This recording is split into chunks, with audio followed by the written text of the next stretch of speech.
So guys, I'd like to introduce our first guest speaker by Zoom for Capstone. I'm kind of excited. We've got Jason Smith, who is a graduate from 2011. That's what you said today, right? I think so. Or 12 or something like that. A long Yeah, time ago. it Let's just put seems it this right. way. Yeah. A long time ago, he looks deceptively young on his picture here. But anyway, he's a freelance producer and an editor for clients such as PBS and the History Channel. And Yeah. he's here to share all of his professional wisdom with y'all as you are kind of starting to consider stepping out of Shepherd yourselves. So here we go. Jason, you're on. Yeah. I was trying to think of where to begin here. Let's see. So yeah, I graduated in 2011. I guess I'll just start with a little bit of my path and stuff. And Monica, just steer me if I start to just ramble for a while or something like that. Okay, so yeah, so I graduated in 2011 with a comm degree. I had a minor in English as well, which was kind of nice.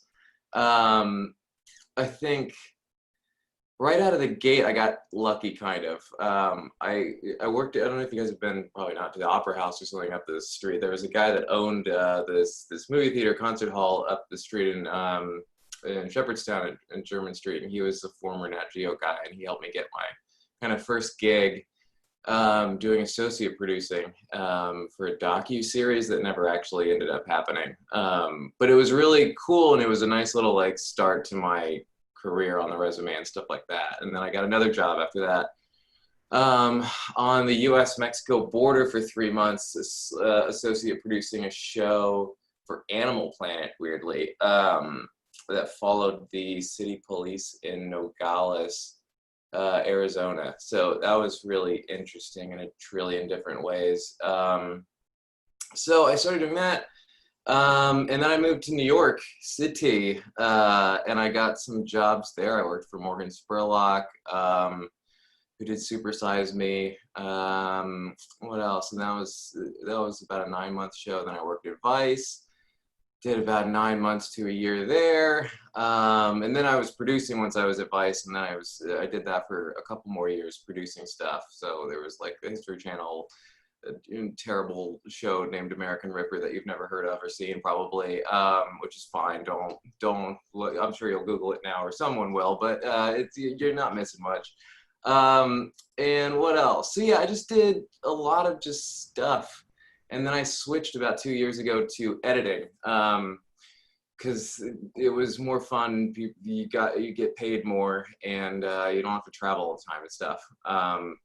So I switched like 2 years ago to doing 2.5 maybe to editing, which is a weird kind of switch and a little scary because I hadn't ever done it professionally before. Like I'd edited all the time from like being in the comm department and stuff like that. Like. And I'd done a lot of little short films and stuff, like tons when I was younger and everything like that, but I'd never actually done it professionally. So I got lucky and just answered some LinkedIn ad. The company needed an editor, and did that for a year. And so from there, then I started working for another company doing PBS stuff and commercials for Salesforce, if you've heard of that, and little web videos and things for them. And now currently right now, actually, I'm taking a break, but I'm working on a hour-long little docu news show for PBS right now that's due in 2 days, and it's insane, and I'm exhausted. But I'm excited to be here because this is a nice break from all that. So yeah, I don't know. That was the past, what is it, 9 years in a nutshell, basically. Yeah, really, it's the last 6 years that have been, ever since moving to New York. I live in Brooklyn. I've been in Brooklyn for 6 years now.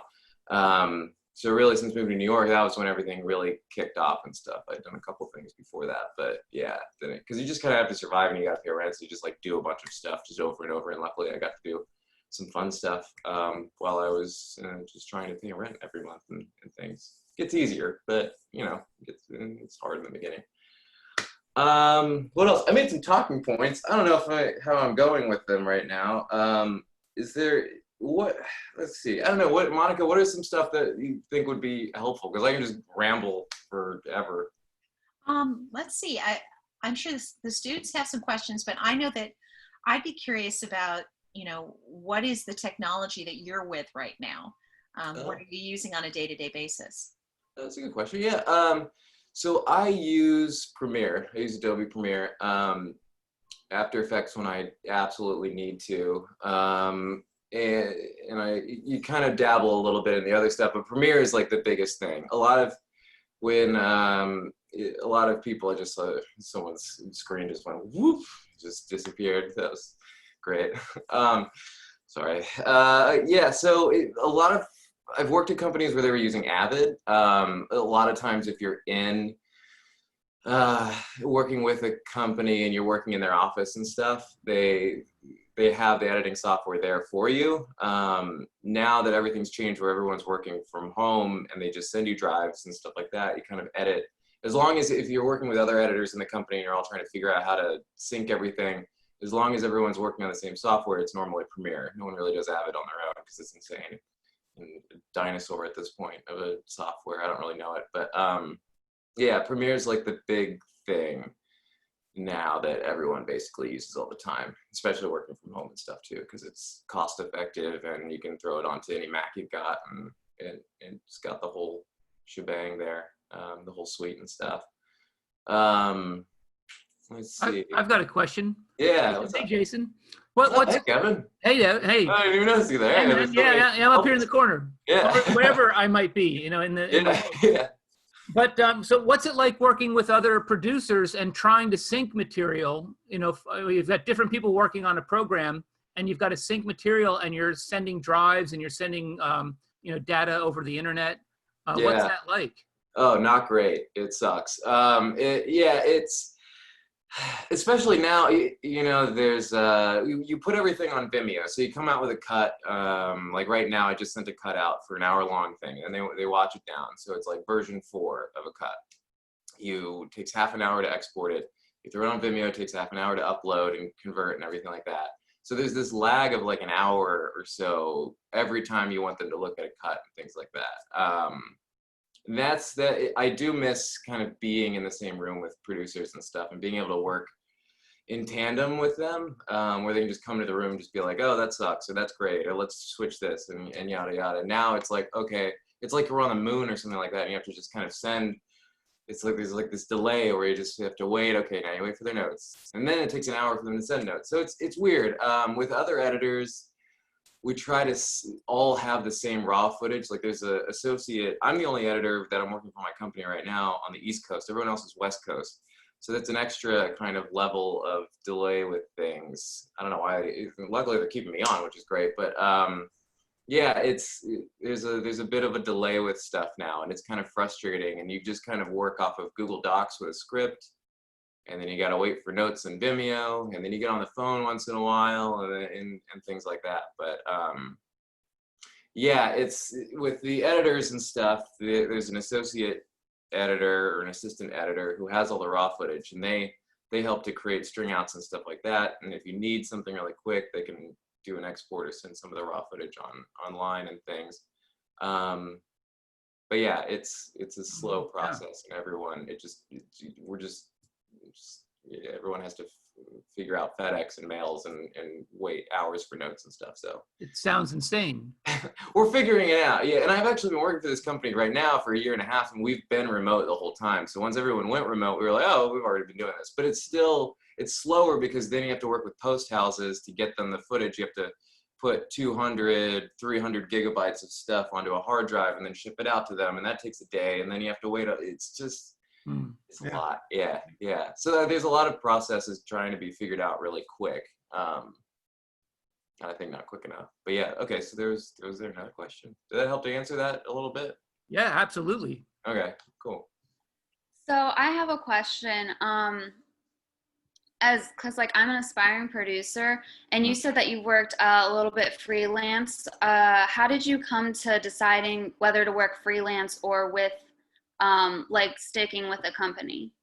Yeah, necessity and real life. It's interesting. There's not a lot of, especially in kind of entry level stuff. There's not a lot of like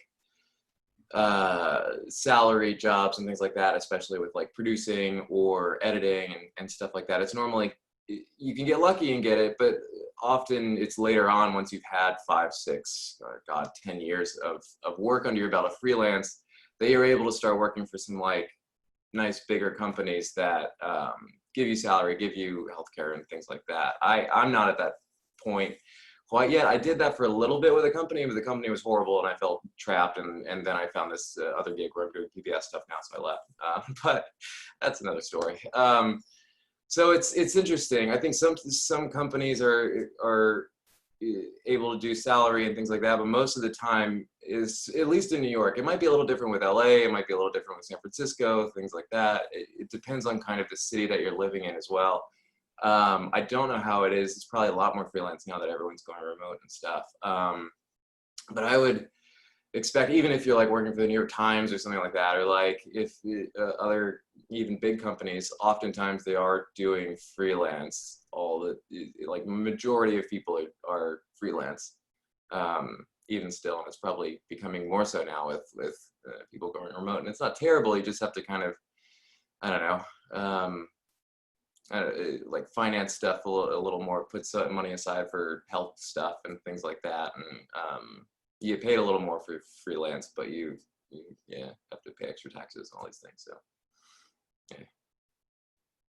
I think there was another question.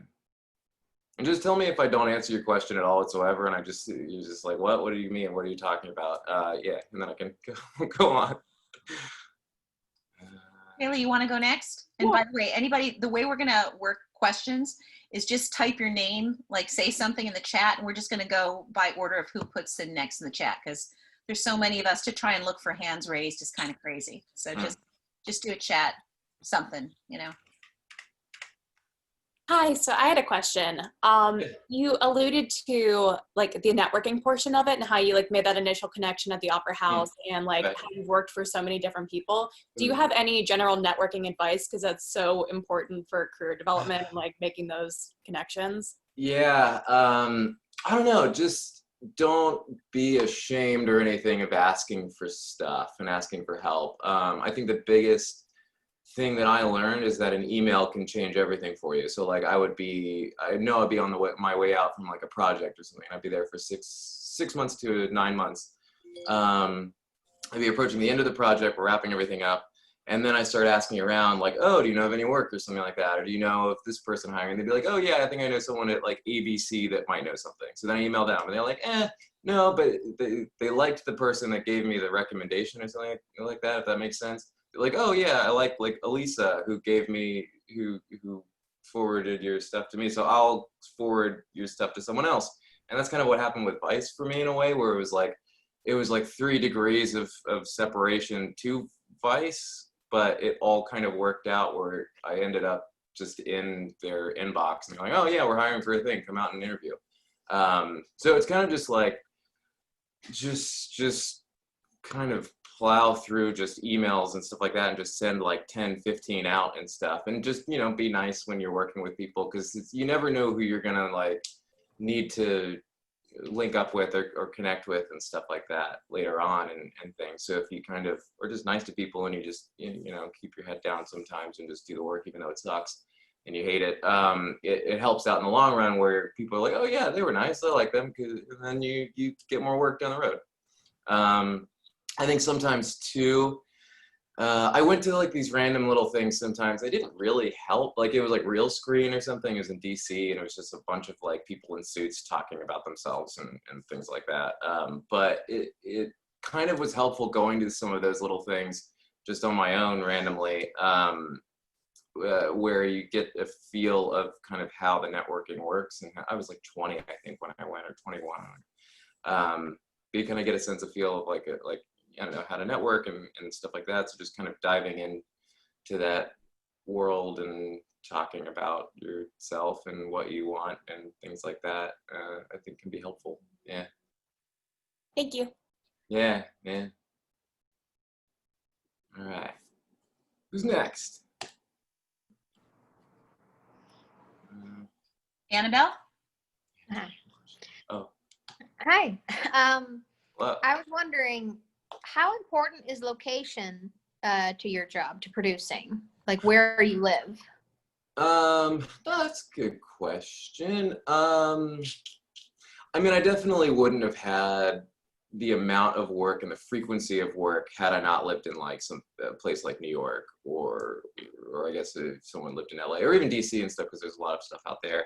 I think location is helpful because a lot of the offices, see, that was back then when the world wasn't like it is now, I guess, too, where I don't really know what it's like now. Hopefully it'll just go back to normal in another little bit. But I think the location of living in New York and stuff, and just the frequency of jobs that were coming out and the frequency of people who were hiring and looking for work and stuff like that. I think being in a major city was super helpful. If that is kind of along the lines of what you're asking, like, I think being as close as you can to, you know, Brooklyn's got a lot of companies, a lot of little companies. Manhattan's got companies and stuff like that. And you go online and you find all of them and you send emails and you figure stuff out. You're like, oh, I know this person who works at this company, or I knew someone that worked there, and you reach out to them. And because everyone is kind of within an 8-mile radius of each other and stuff and working around each other and things, you just, it's helpful because you can do in-person stuff. You can do, I don't know, grab drinks with someone or something after work, or if you're looking for work, like catch up with someone and like, oh yeah, so I think it's helpful to just be kind of surrounded by the work and people and stuff like that constantly. Yeah, I think that was. Yeah, it seems that networking, communication, it's really is huge. important Yeah. with the field, Yeah. and so it makes it easier to communicate when you're in an area with a lot of people. Right. Yeah. It just kind of happens too, because everyone just like wants to vent about their work and stuff as well. So there's like a combination of that too. And yeah, so. Okay, thank you. Okay. I have a question. Yes. So over the summer, I was on the production team for a PBS documentary, and I noticed that something that happens in production is like there are sudden changes all the time. How do you adapt to that? It gets better with time. You get better at it with time. Yeah, I don't know. You just try not to get too mad about things. It's always changing. I think coming to an understanding that like nothing's ever going to go right and everything's going to be chaos, kind of.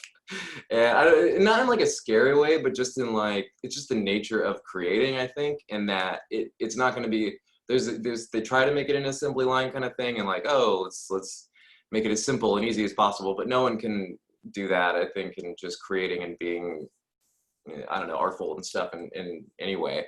And I think it's kind of fun too. And as long as you kind of accept that, I think, and kind of adapt to it as you go, where you go into it and you're just like, this is going to be insane and it's going to be chaos. Like the thing I've been working on for the last week and a half, 2 weeks, like normally you need a month to make like an hour-long kind of like docu thing. And I've had 2 weeks, and it has to be picture locked like by the end of the day tomorrow. And we just got notes back from the network this morning, and it's just like, all right, we'll just see where this goes, and whatever happens, happens. But it always turns out okay in the end, and I think that's the other part of networking and stuff like that. Like everyone's kind of in it together and knows that it's chaotic. So as long as you kind of can just accept it and then adapt to it as you go, and not kind of complain too much about it, just in the more healthy level of complaining, then yeah, you just carry on to the next project, which will also be chaos. But yeah, it's kind of just the nature of it, really. Thank you. Yeah. So I have another question. Whenever you work freelance, besides reaching out to the people that you know, is there any type of particular websites that you go on to find more jobs for you to? Yeah, no, that's great. Yeah, so LinkedIn, I actually sometimes just go onto Google and just type like jobs and like what's available in my area. There's like a way to kind of search for like job positions through Google now that'll search through different websites. I forget how to do it every time I do it. I somehow just happen upon this thing, but it's been helpful. And then LinkedIn, I think there was a site called Mandy.com. I don't know how much people use that now. The biggest thing that's helped me is Facebook, and that's really the only reason why I keep Facebook still, is that there's, especially, and this is again like specific to the cities and stuff a lot, but there's a group called like New York TV People, and there's 10, 20,000 people in the group, and you'll get about 4 or 5 posts maybe a day on like a good day for like, I need an assistant editor for this, or I need a producer for this, and stuff like that. So then you go through it and like 30 people comment and send emails and their resumes and stuff like that. And then you send your own. And then I've gotten a couple jobs through that still. It's, and there's like different other groups and stuff too. But I think Facebook, and if you finding things like DC probably has a group too, just finding specific groups about like sometimes it's a group that's like assistant editors in DC or assistant editors in New York and stuff. And people will post gigs that they're looking for someone in and stuff, and it's kind of just turned into like Craigslist almost for me, or like the ads section of a newspaper. That's what Facebook is to me now, where I'll just like scroll through and just see jobs, and then you just kind of apply. And would it be okay for like us to connect with you, because I want to be a producer and stuff, just in case if I have any more questions for you? Yeah, totally. I think, yeah, if Monica, or I can just throw my email in or something like that, everyone just email me and stuff. And yeah. I'll put your contact info up on Sakai, guys, so you can meet with him. And the other thing I wanted to mention is if you look on Facebook and you see somebody like Jason and you look at the groups that they belong to, you can check that. And then you can see all the other groups that he belongs to, and then, or other people that are local. And you can start to kind of see where you should go, so you don't necessarily have to start blindly looking. But that's a good way. I think I'm a part of like 10 groups or something like that, and you lose track of them and stuff. Here. I stalked Jason on Facebook and said, "Yo, Jason." How'd that go? Was that? But I think Amber, you had a question next. Hey. Maybe. Amber, did we lose Amber? Okay, let's see who's next then after. Alex, how about you?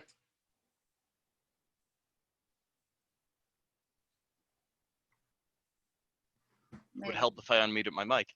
There you go. Hi, so my question is more in the editing side of things. So from an editing perspective, I want to focus on that as like a career path. And something I always worry about is like getting paid through it, like making a living through it. How do you know, like, I'm trying to figure out how to word this. How do you know someone's not scamming you, basically? How do you know like the pricing of getting paid for it? Yeah, that's a great question. You just ask around, really. If you have friends or someone that you know that you're working with. I think the thing that helped me to know what rates were and stuff like that was like I worked as a producer. You hire people and stuff too, and that's actually what led me to editing and stuff. Because I was hiring these editors. I was like, I could do this, and they're getting paid like twice as much as me, and all this. And I was just like, wait a second, there's something going on here. And so through kind of work and talking with people and stuff like that, you kind of get a sense of how much rates are. I think you can honestly just the internet look up stuff. There's glassdoor.com, I think, that has a lot of info on companies that are good, bad. People leave reviews for companies. They can tell you kind of what the baseline rate that certain companies pay for certain jobs can be. I think I've just learned through time how to better like advocate for myself and kind of protect myself from things. You can go online, like look up contracts that editors have or something like that for certain jobs, and see like, especially like overtime is a big thing, and kind of asking for that. Because just going back to like the chaos of things, chaos means that there's just more work that has to be done. And that's always the case. And so like sometimes I'll pull like 10, 14-hour days. And it just gets grueling after a while. So if you kind of protect yourself a little bit, knowing like, okay, I'm getting OT for this or something, then it can be helpful. Yeah, I think just kind of baseline looking online and seeing like, just typing in like, how much does editor make who does these sort of documentary things, and it changes all the time. But yeah, I think, and going online too and looking up, I think contracts can be helpful, especially with freelance too. And kind of going through them and changing some of the contracts if you're able to like get a Word doc for it, and then you're able to change that based on like what you want out of a job, and you submit that to them and or to someone that you're about to work for and stuff. And normally people are fine with stuff. Like that's the thing that I learned over time. I was always afraid kind of to ask for things and like overtime and things like that, and I just started doing it. And then they're just like, yeah, it's fine, whatever. And it just, I don't know, yeah. I think, yeah, I don't know. Does that help to answer the question a little bit? Yeah, that helped. That helped a Yeah. lot. Thank you. Okay. Yeah. Again, just tell me if it make no sense and that I'm not helping and what I'm rambling about, and then just yeah. Along those lines, Jason, do you belong to the Producers Guild? Say that one more time. Do you belong to the Producers Guild of America? No, I've thought about that. If I did anything now, it would be with the Editing Guild, I think. Because they provide pricing guidelines too, I wonder. Yeah, I think so. And so that's an interesting thing though too, because I've been thinking about that, and I might actually be leaning towards that still. But that means your union then, and union and freelance don't mix and stuff that well. So you only get jobs based on what companies, and New York isn't a very like union friendly city. It's getting better, but since I moved here, the Writers Guild has kind of helped with stuff, with Vice and things like that, and people have been like organizing and stuff, and companies are getting better at accepting unions and things. But if you are part of a union, that means you get a lot less work, basically. You get better work, but there's less of it. So I don't know if that makes sense. Like a lot of companies, and it's stupid because it shouldn't be like that. It should be like, oh, yeah, you just want to protect yourself and be comfortable and things. But companies are like, oh, you're part of a union, we can't hire you. So it's kind of a balance of like, that's why I'm saying like maybe later on, like that's why I'm starting to consider it now, like later on in your career, once you feel a little more established and stuff like that, like looking into those sort of things, I think are helpful and probably the right step. I just haven't done it yet because it's limiting. So you want to make sure that you have enough under your belt to be able to like, I don't know, take bigger jobs or something like that, and risk not having work sometimes for a while because you're part of a union, if that makes sense. Dina, are you next up, maybe? Serafina? Yeah. My question is just, I was wondering what you were involved in during college that kind of like prepared you and Oh, wait, you cut out a little bit. Can you hear me? Yeah, there we go. Say it one more time, sorry. Oh, no. So, you were involved during college that kind of prepped you for the real. Right, okay. Yeah, I think I got it. Yeah, so I was thinking about that too a lot. I think there was a lot of great opportunities with classes and stuff with like Monica and Kevin and things, and a lot of like wide variety of learning different softwares, learning different techniques and things like that. That was super helpful that I still kind of have carried over and things now. I think another big thing was just doing stuff on your own as well. Like I made just a lot of, and it was with the help, I think, of the comm department and stuff as well, because there was a lot of equipment and things like that back then as well, and we could just kind of check things out and just go make a weird movie and things like that.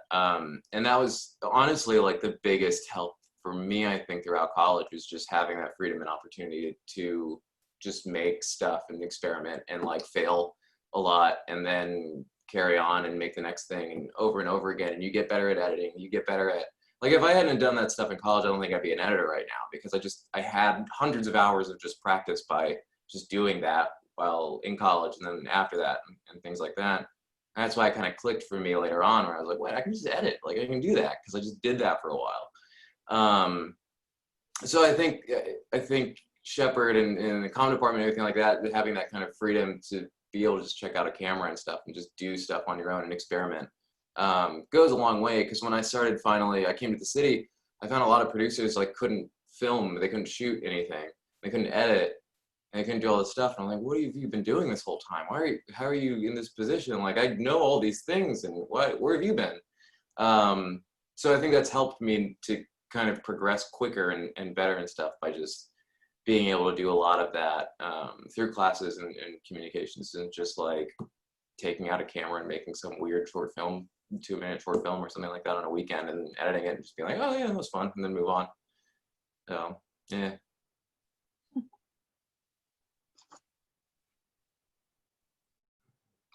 So Rhonda, do you want to go next?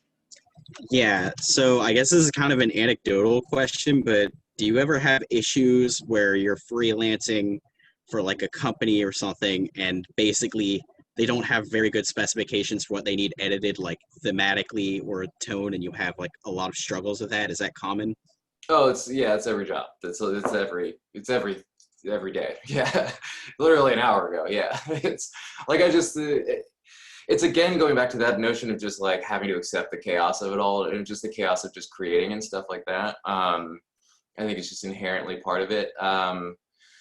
Yeah, so like for instance today, like I come in and we had just sent this thing out to the network and we got notes back and stuff, and then my producer, who's a very nice person and he's great, was just like, yeah, I have some structural ideas, and he basically just redid the entire episode on paper and stuff. And he's like, yeah, can you, like, this is fine, can you, like, 2 hours you think this will take? And I'm like, we have to redo everything now. And so no one really knows what they want really ever, and no one quite gets a handle for it until you're really close to the end, and then it starts to kind of, if you're lucky, it starts to like sync up and stuff, and people are like, oh yeah, okay, this is the direction and all this stuff. It's a lot of just experimentation for 2/3 of the process, and then finally you get it, and now you have to scramble for like the next 2 days to just like finish it. So again, it's like it's anticipating that a bit too, and you get better at like how to navigate that chaos the more it happens, which is constantly.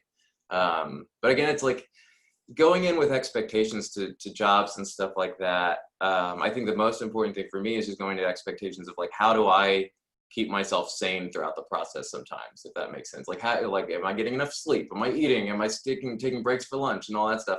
Like, that's become the more important thing for me, rather than like, oh, I wonder, like, I hope that they know what they're doing, because they don't. And so it's kind of protecting yourself a little bit more in the end of like, okay, you're going to go into this with like, inherently being creative means that it's a lot of experimentation and constant change and stuff like that. So as long as you're keeping yourself sane and kind of just getting through the process and communicating a lot too, and making sure like not waiting for them to be like, okay, I think being proactive a little bit too with producers and things like that, at least on the editing end of things, and being like, okay, what do you think of this? And constantly sending cuts and communicating and all that stuff, and not waiting for them to initiate the conversation is helpful too, because the sooner you can like initiate the problems that you can see ahead of time and like dive into them and stuff with the producers, the quicker you can get through the chaos and kind of do the fun stuff, which is just making something cool that people all have the same idea for and stuff. Yeah, that makes sense.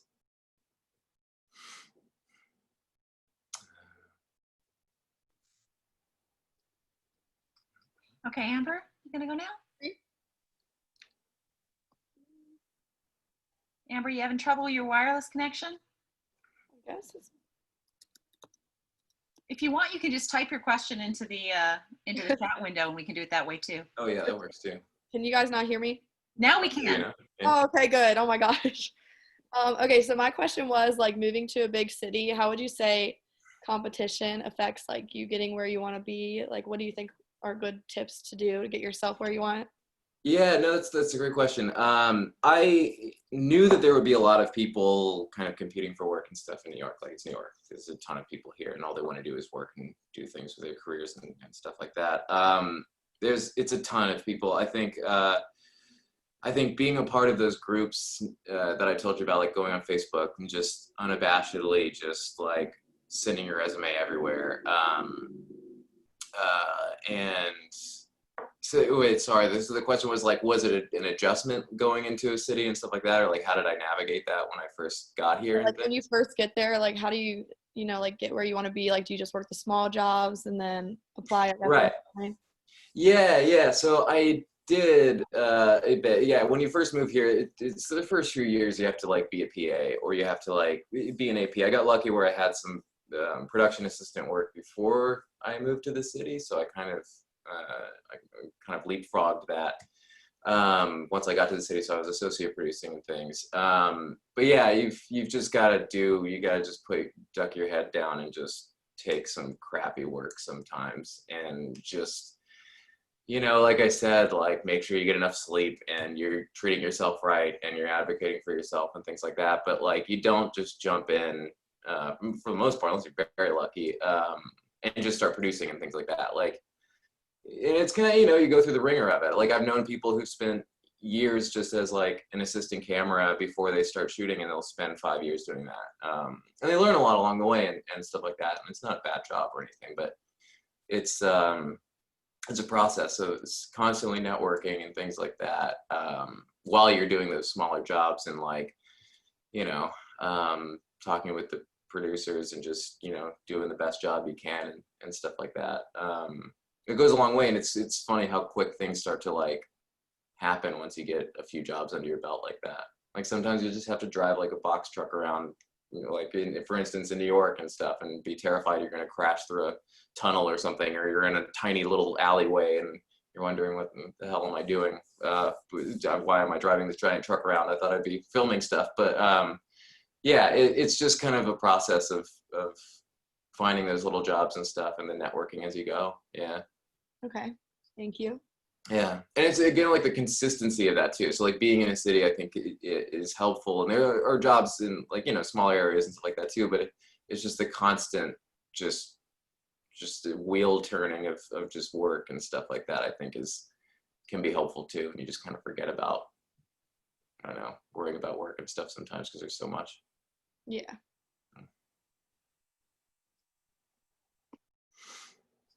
Nikki? Did we lose her? Nope, I'm here. Okay, guys, just hop in when he finishes. You know, don't wait for me to call on you. Just hop right in. Yeah, just dive in. Yeah. Cool. This isn't my original question, but when you moved to New York, was it like willy-nilly, or did you have something lined up, or like you were just like, opportunities there, so I'm just gonna move there? Yeah, it's kind of willy-nilly. It's insane. I like got a apartment, and then so assigned for an apartment. It was like two other people there, and I didn't have a job yet or anything. I don't know what I was thinking. I was 25, and I just got one job interview at the Morgan Spurlock's company and stuff, and so I went there on a whim just for this job interview, and they liked me and they hired me, but I wasn't even living in New York then at that point. I moved there, and then the next day, it was like on a Sunday I moved, and then the next day I started that job.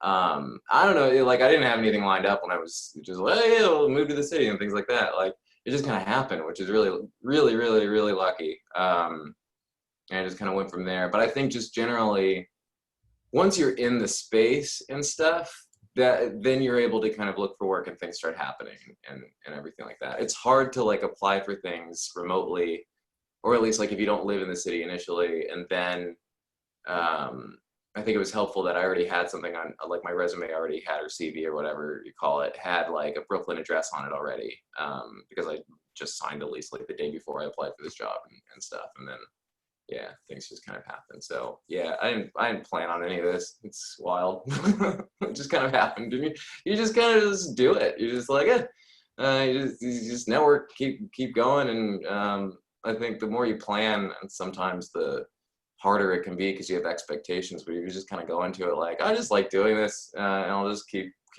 going along and meeting cool people and doing weird stuff, and it just kind of works out sometimes, I guess. Yeah. So far, I don't know. Talk to me next year, maybe, but so yeah. did you take an internship? What was it, and is it relevant to what you're doing now? I don't think I did. I don't think I did. I think in college, at least, going into my senior year, like I said, I got this one job in West Virginia for 2 weeks filming with like police and stuff, which is very strange and weird, but that helped to be like the first thing on my resume.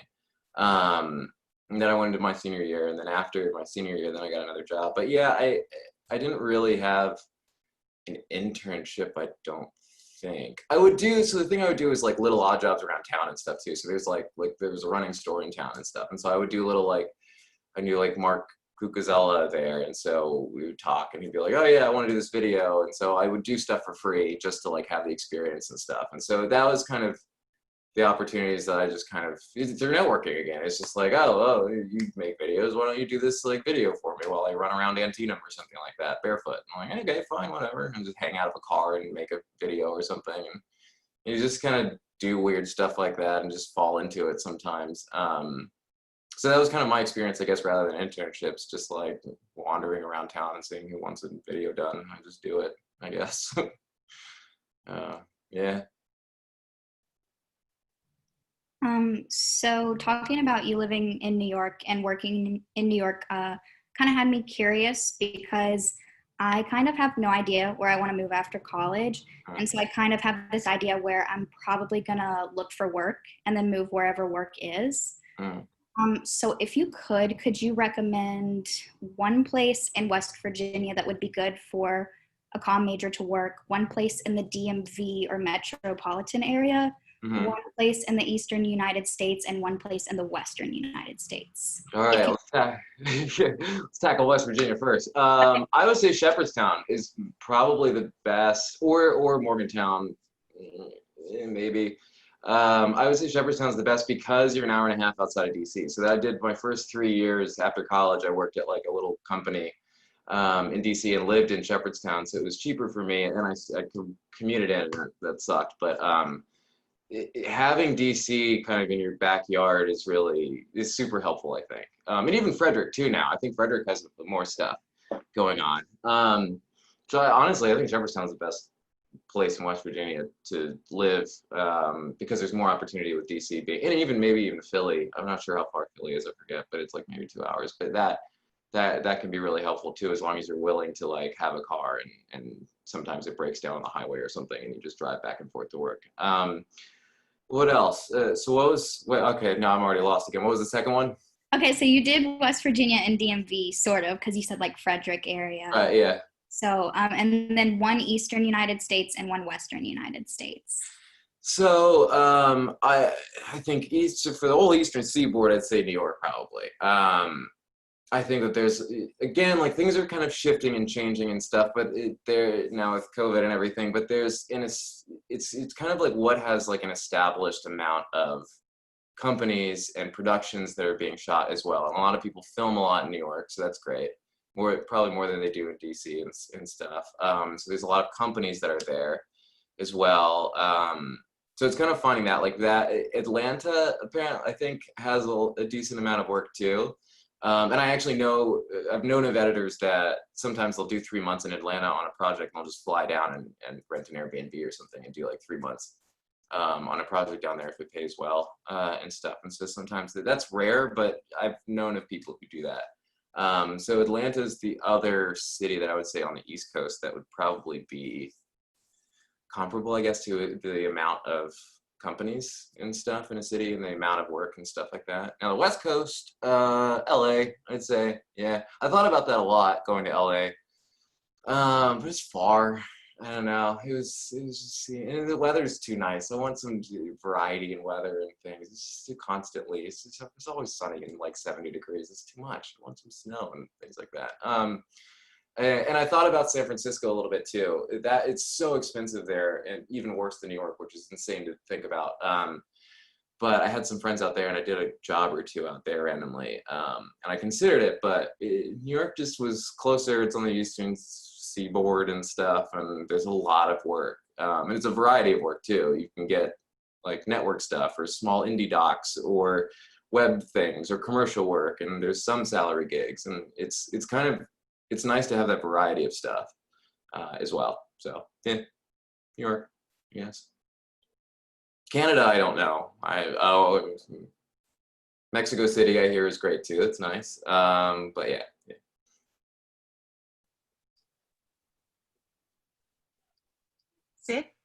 Sydney? So what was your minor and did it influence your career? So yeah, my minor was English, and that was a weird thing to kind of have to think about. I like writing, and I like to write on the side and stuff too. I think it's important to kind of have a hobby on the side and just something that you can detach from your work and stuff like that. So I like to write and things, and I think that English helpful as well with like story structure and plotting and things like that, especially with at least editing.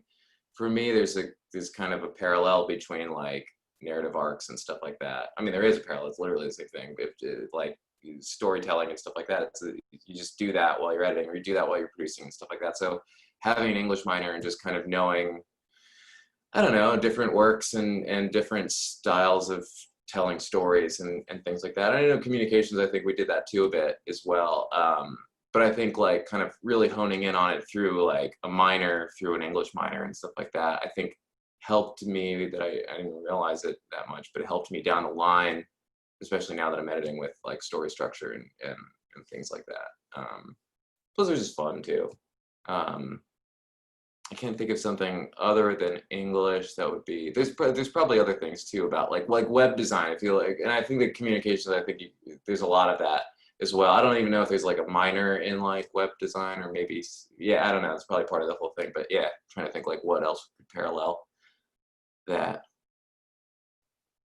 Yeah, does that answer your question, hopefully? Okay.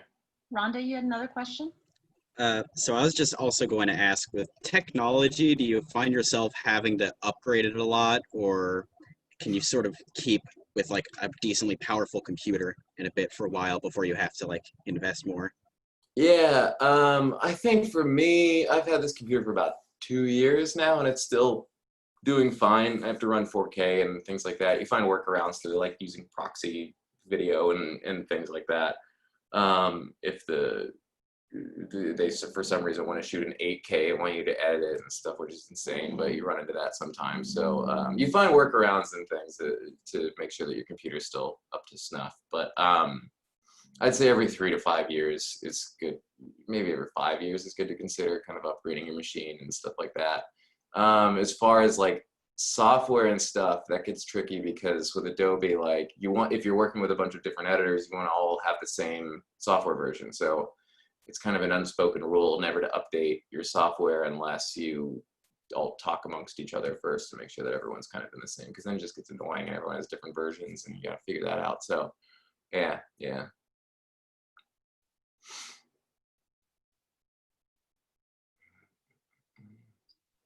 I have a question.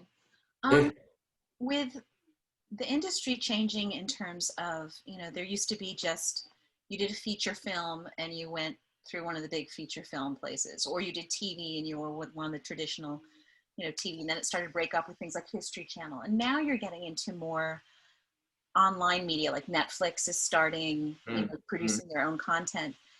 And there's even like some networks that are focusing on shorter kind of pieces, little 20-minute mini films.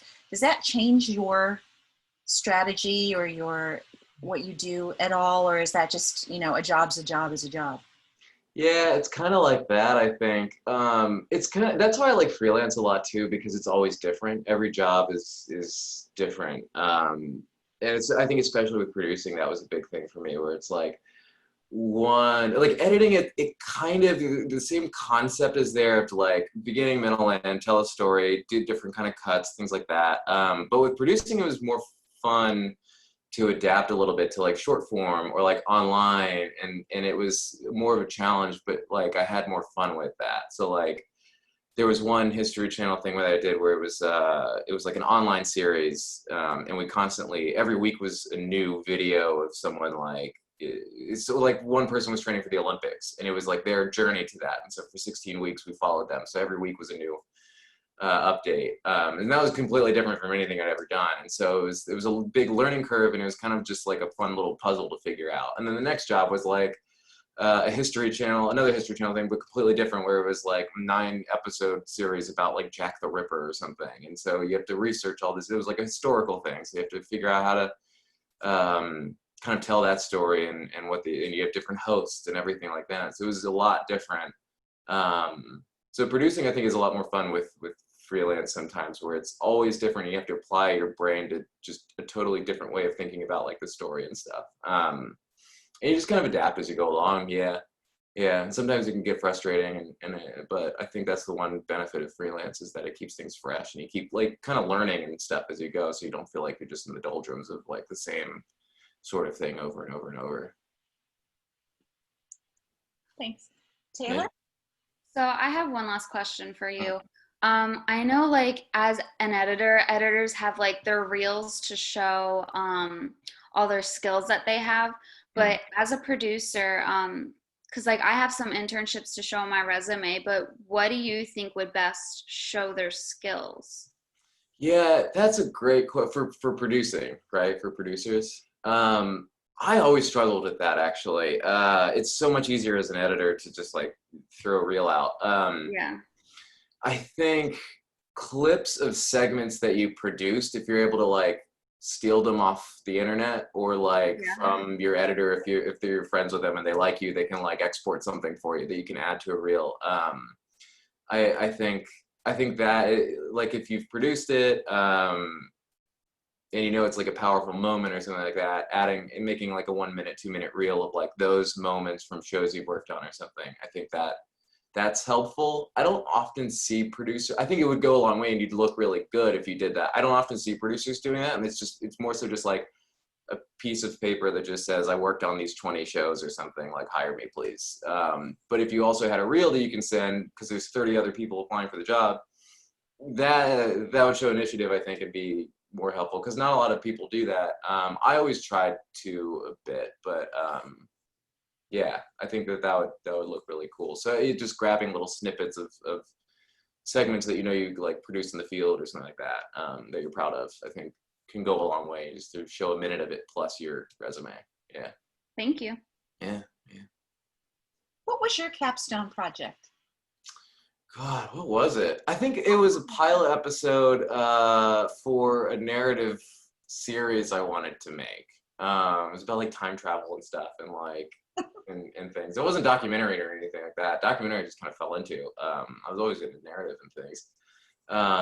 But yeah, I had like a little poster and stuff. It was a guy with a pocket watch. Yeah. It was like a script and then a concept, and then I had like little drawings and stuff along with it. Yeah, but I think it was like a 30-minute pilot for a TV series. Yeah. Because I mean, if you were going to design a capstone project with the goal of trying to enter as a producer, you know, what could you do? Yeah, narrative would be tough. Yeah, I don't know. So like making a movie or something, like I think that's why I think like being able, like I said, of like having like camera work under your belt and editing and everything like that, it makes everything so much easier that you can just do it on your own and then bring help in when you need it. But if you have that core foundation of like, you go out with a camera, you bring all the footage back, edit it and stuff, I think documentary is probably the easy, heavy quotations, but like the easiest kind of thing to do and create something that's kind of unique and interesting still. If you, and especially you can direct and produce and edit it, like, damn, you're killing it. Yeah, and you can do like a little 5 to 10 minute thing or even a 2-minute thing and stuff at that. And as long as it's like interesting and stuff, like I think you can knock something out like that. Yeah. Were I to do it again, I'd probably do something like that, honestly. But I don't know, I was into this time travel thing at the time, so yeah. Excellent. So kids, anybody else have a burning question? It's not often that you have a genuine yes. pro. Yay, go, Nikki. Do you have any passion projects that you're working on right now? Yeah, I guess so. Let's see. I do actually. I like to do this thing in Frederick, and everyone should look into it. I think they still have signups for it. It's called 72 Film Fest, and you make a movie in a weekend. I've been doing that for since college. I did it in college. I'm still doing it. Me and my friend Conrad, we've been doing this for 15 years now at this point. He's also a comm major as well. We graduated together. So doing little things like that, like and having something consistent, can be kind of fun and take you out of the routine of things. So that's coming up in like 2 weeks. So yeah, look that up too. It's in Frederick as well.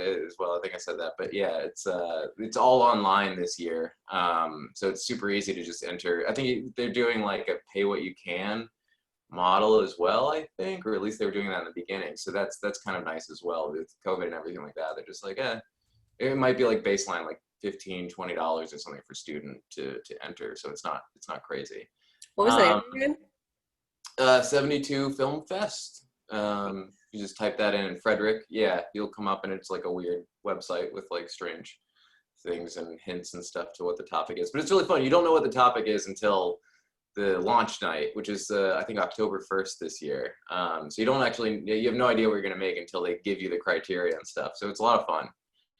You have 72 hours to make it. So that's kind of something I'm doing. Yeah, there we go. And then, like I said, like with an English minor and things like that, I've been dabbling in writing and things, short stories and stuff like that. I'm kind of working on, I'm experimenting a little bit with like a comic as well, like taking one of the short stories and like adapting it into like, I can't draw worth shit. I'm sorry for my French, but it's true. I'm terrible. But it's really fun to like panel everything out and stuff, and then like kind of script everything and just take something that you've written as prose to kind of turn it into like a visual kind of concept and stuff. And it's, I don't know, I've been doing that recently. It's kind of fun. So I think it's important to have little passion projects on the side and stuff. They might not go anywhere, but like, I don't know, it kind of keeps you sane and makes you realize like, okay, there's things outside of work, and there's all this, like you can still like do fun creative things even if every day you're doing something creative. It's a little different. Like when you're doing something on your own, it took me years to finally, after being in New York for a while, get back into doing passion projects and stuff. I wish I'd done it sooner again. So I strongly recommend just doing little things like 72 Fest and stuff on the side and things like that. I have a question that's not really related to anything, but I am curious. Would you happen to have known my brother Norman Geis? He graduated the same year, I think. Oh, really?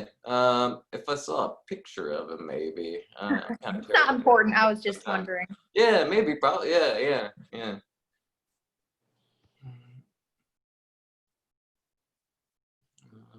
All right, guys. Anything else? And you'll have, I think, my contact info and stuff too. So feel free, like, email, and I'll try and get back to you within like a day or something like that. If you want to email me and stuff and reach out, like I'm happy to answer any more questions and things. Like totally, it's fun. It's fun. Well, thanks so much, Jason. You were our first nice speaker, and this is, we tried to do it before, but Shepherd just hadn't been really set up for these things yet. So this is great. Everyone's got their camera, and we appreciate you taking your time out. Yeah, thanks. Again, just email or anything like that. You guys have questions, and I'm happy to come on again if you have anything. If you want to do this again, like, it's fun. Cool thing. I will keep you on my person I can ping list. Yeah, there we go. All right. So thanks so much. And okay, students, I don't think there's anything else I need from you. You all know what your assignments are. Get to them, especially you kids that are seniors and getting your capstone project stuff done. See where it can get you, Jason did his. Yeah. All right. Yeah. Thanks, guys. All right. See you guys. Bye.